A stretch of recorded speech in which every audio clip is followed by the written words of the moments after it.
car force est de constater que nos frères et nos sœurs qui reviennent d'ailleurs, je ne fais pas un procès contre X ou Y en particulier, mais plus contre la situation. Nos frères et nos sœurs qui reviennent d'ailleurs, le plus souvent de l'autre côté là-bas, quand ils viennent s'installer chez nous, tranquillement, ils font leurs papiers, ils arrivent, ils ont même des facilités, tranquille. Nous, on trouve ça normal, on leur accorde cette facilité-là. Déjà, l'homme noir a toujours été ainsi, accueillant, tranquille. Mais as-tu déjà observé un peu l'inverse? L'inverse, tu quittes d'ici, tu vas là-bas. La plupart du temps, pour obtenir des papiers, il faut soit se marier, il faut passer des séjours long terme, il faut faire se plier en 4. Mais attends, d'où vient ce rapport de force là? Pourquoi allons-nous toujours accepter ça?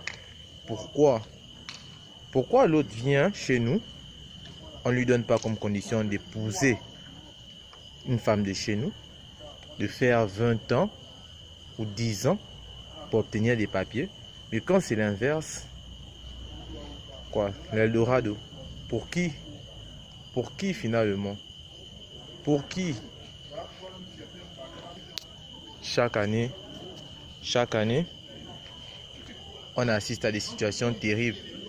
On perd nos frères, on perd nos sœurs, là-bas.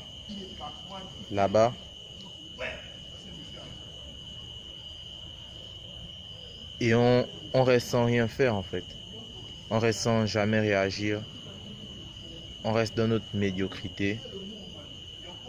Et tout ça, c'est non seulement une question d'éducation culturelle, mais c'est aussi la faute de certaines responsables.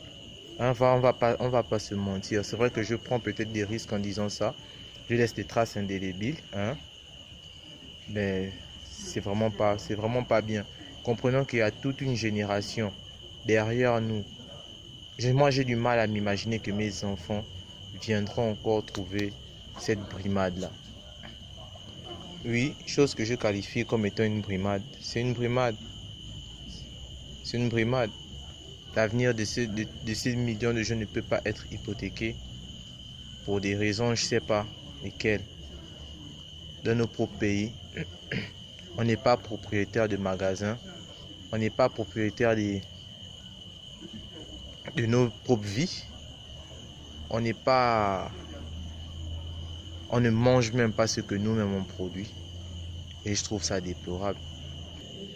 Alors, mon modèle, Thomas Sankara, lui disait, il avait dit à une X personnalité qui lui disait non, vous souffrez, alors nous on va vous apporter de l'aide.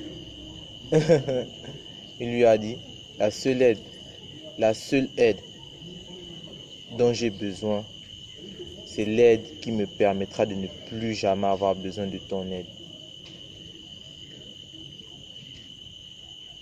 Aujourd'hui, qu'est-ce qu'il est devenu? Malheureusement, il a fini comme tous les nationalistes. Un peu trop pris par l'ampleur de sa mission. Mais bon.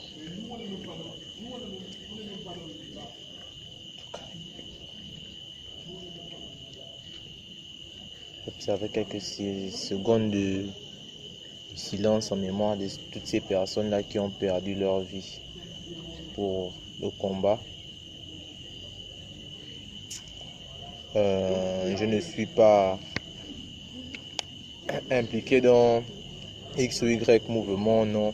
Je suis juste ce genre de personne-là qui estime que si j'ai appris quelque chose qui est utile pour moi, qui peut être utile pour nous, qui peut permettre de se libérer demain après-demain, il faut se partager ça entre nous.